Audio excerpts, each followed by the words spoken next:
ठीक बता रहा शक बाकी हम दुबर हो गइल बानी तो आज से हम दलानिया में सुतत नहीं तू ही घर में राज कर। बड़ा नखरा बना नखरा का बा सच्चाई कहला पर इतना नखरा बा इतना तीत लागत कितना हम चित से उतरल रहत नहीं कहल बा सच बात सह बोलवा कहे या सबका चित से उतरल रहे। जब अपना पलुआरे के चित पर हम नहीं चढ़त तो दूसरा के चित पर हम का चढ़। कुछ कहत नहीं का प्रदीप जी तनी हटो नहीं करी हटो तनी कैमरा में आके कुछ कहत नहीं एक एक नखरा नहीं के उनको लगे ढेर खून लाग सुन लो उनकर मेहरारू झेले ली वैसे। अब हम नहीं की कहत हमर बेंजुल मास्टर कहत नहीं राउर नाल जी के जोड़ नहीं के राउर तबला जी के जोड़ नहीं के रुआ ऑर्गन जी के जोड़ नहीं के रुआ पैड जी के जोड़ नहीं के रुआ बेंजू जी के तो जोड़े नहीं के। हाँ तो सैया मत जा तो सूते पलानी में जाए तो आज भर हमरा के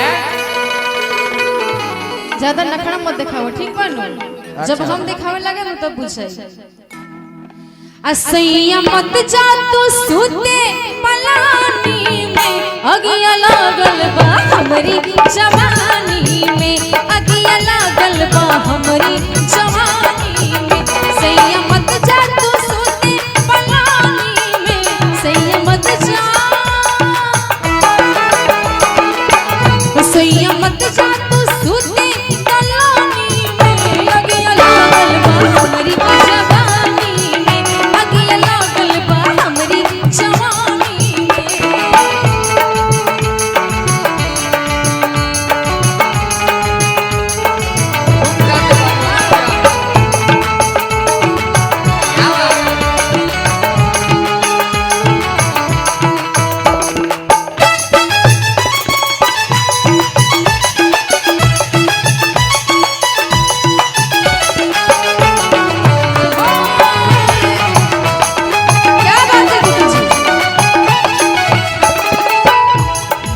चंपारण में जोड़ने के पता वाला गुड्डू जी के चंपारण में जोड़ नहीं के हमरा बेंजू मास्टर के ना वो तो बढ़ला ही बस अभी जाना था प्रदीप जी के नहीं के जाना इनको जोड़ नहीं के कहते से हुसैनी जी एने जोड़ बा तो ने बेजोड़ बा। हां लाल पलंगिया पर चादर सजल बा ऊपर से इतर के खुशबू भरल बा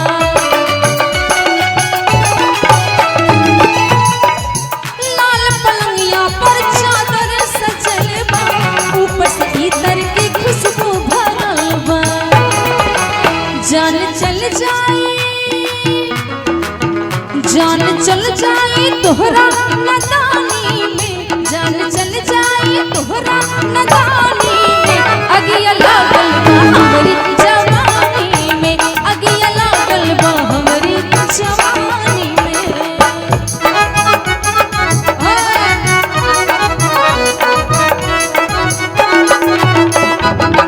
दिन भर चाहे दहा रहिया हमार पिया दिन भर चाहे दहा रहिया हमार पिया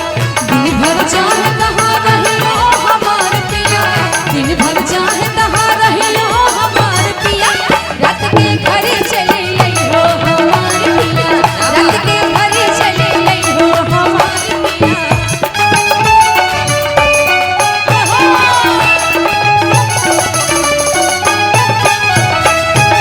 सुरह सिंगार कइन के सिया में गजरा होठों में लाली लगौनी आँख गजरा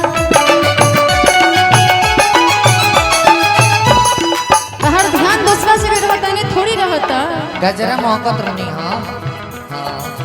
सुरह सिंगार कइन के सिया में गजरा होठों में